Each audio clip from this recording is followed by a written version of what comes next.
नमस्कार, कैसे हैं आप सब। आज हम एक और कहानी पढ़ेंगे।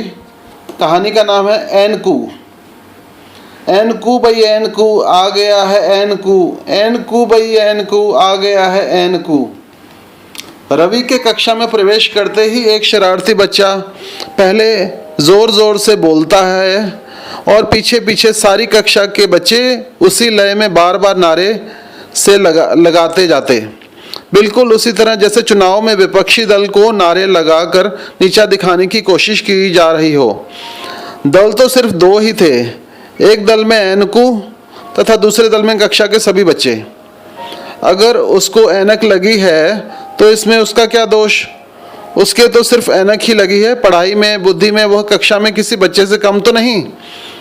हाँ, यह बात अलग है कि कक्षा के और बच्चे अमीर घराने के हैं और वह एक मध्यम परिवार से संबंध रखता है।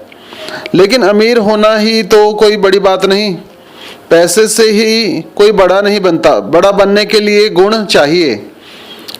रवि ने चुपचाप आगे वाली सीट पर बस्ता टिका दिया और बैठने ही लगा था।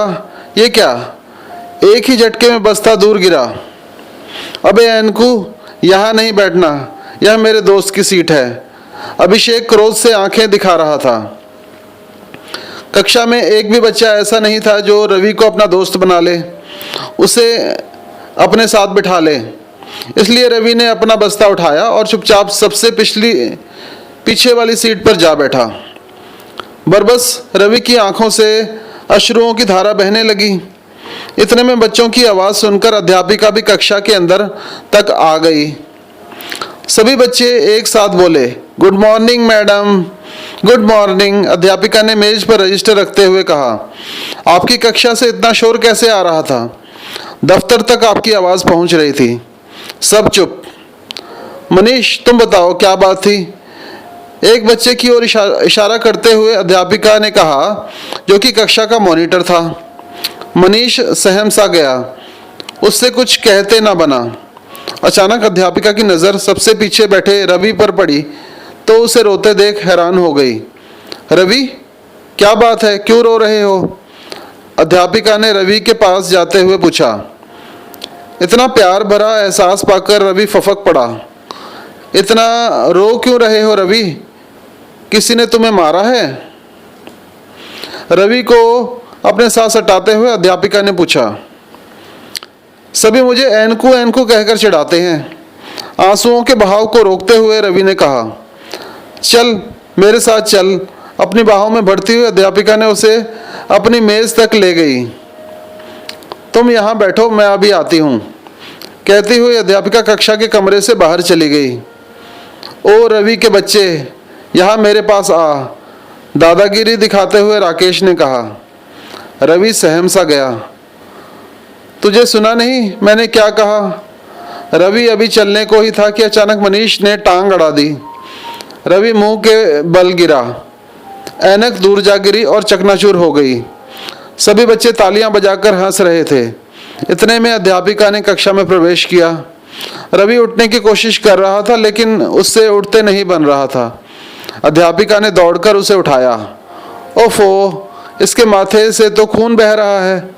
अध्यापिका ने अपने पर्स से रुमाल निकाला और जहां से खून बह रहा था वहां टिका दिया।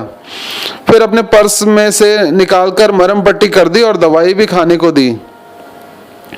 आज अगर अध्यापिका ना होती तो न जाने रवि का क्या हाल होता। अध्यापिका ने एक बेंच पर रवि को आराम करने के लिए लिटा दिया। अब कक्षा में सन्नाटा छाया हुआ था। ये किस बच्चे की शरारत है। एकाएक अध्यापिका की आवाज़ गूंजी। चुप्पी। रवि, तुम ही बताओ तुम्हें किसने गिराया है। मैडम, चलते हुए मेरे पाँव फिसल गया और मैं गिर गया। मासूमियत से भरा रवि का स्वर था। अच्छा बेटा, गरम गरम दूध पी लेना, ठीक हो जाओगे, अध्यापिका ने दुलारते हुए कहा। अध्यापिका ने कैंटीन से एक गिलास गरम गरम दूध मंगवाया और रवि को पिला दिया। बेटा, ऑफिस में जाकर फ़ोन कराओ, मम्मी तुम्हें घर ले जाएंगी। मेरी मम्मी तो घर नहीं होती, पढ़ाने के लिए स्कूल चली जाती हैं। घर में और कौन होता है। मेरे दादाजी होते हैं जो काफ़ी बूढ़े हैं। वे मुझे लेने नहीं आ सकते। वैसे भी हमारे घर फ़ोन नहीं है, तो फिर कैसे करें? पापा को बुला लेते हैं, वो फैक्ट्री से आकर मुझे ले जाएंगे, लेकिन मुझे फ़ोन नहीं करना आता। एक ज़ोरदार ठहाका कक्षा में गूंजा। चुप, तुम इतना हंस क्यों रहे हो? मैडम, यह तीसरी कक्षा में हो गया है और इसे अभी तक फ़ोन करना नहीं आता। एक बच्चे ने हंसी रोकते हुए कहा। तो इसमें हंसने की क्या बात है? देखो, मैं इतनी बड़ी हो गई हूँ और मुझे अभी तक अच्छी तरह फ़ोन करना नहीं आता।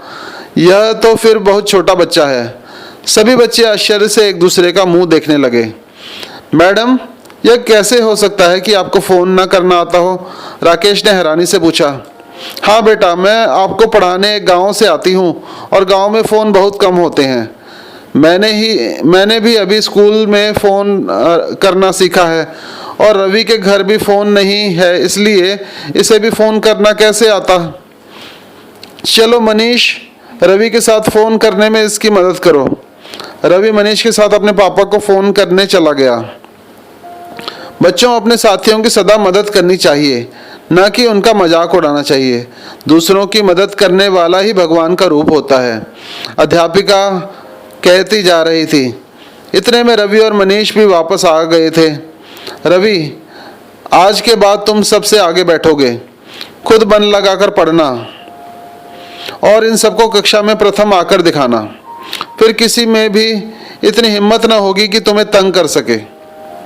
रवि, तुम मेरे दोस्त बनोगे? मनीष ने कहा। रवि ने हाँ में गर्दन हिला दी। और कौन कौन रवि का दोस्त बनेगा? अध्यापिका ने कहा। मैं बनूंगा। कितने ही बच्चे अपनी अपनी जगहों पर खड़े हो गए थे। मैं रवि का बेस्ट फ्रेंड बनूंगा। राकेश ने रवि का हाथ अपने हाथ में लेते हुए कहा। मैडम, आई एम सॉरी, मैंने ही रवि को गिराया था। मैं ही इसकी ऐनक बनवा कर दूंगा। मेरे ही कारण इसका नुकसान हुआ। मनीष की आंखों से टप टप आंसू टपकने लगे थे। रवि ने मनीष को गले से लगा लिया।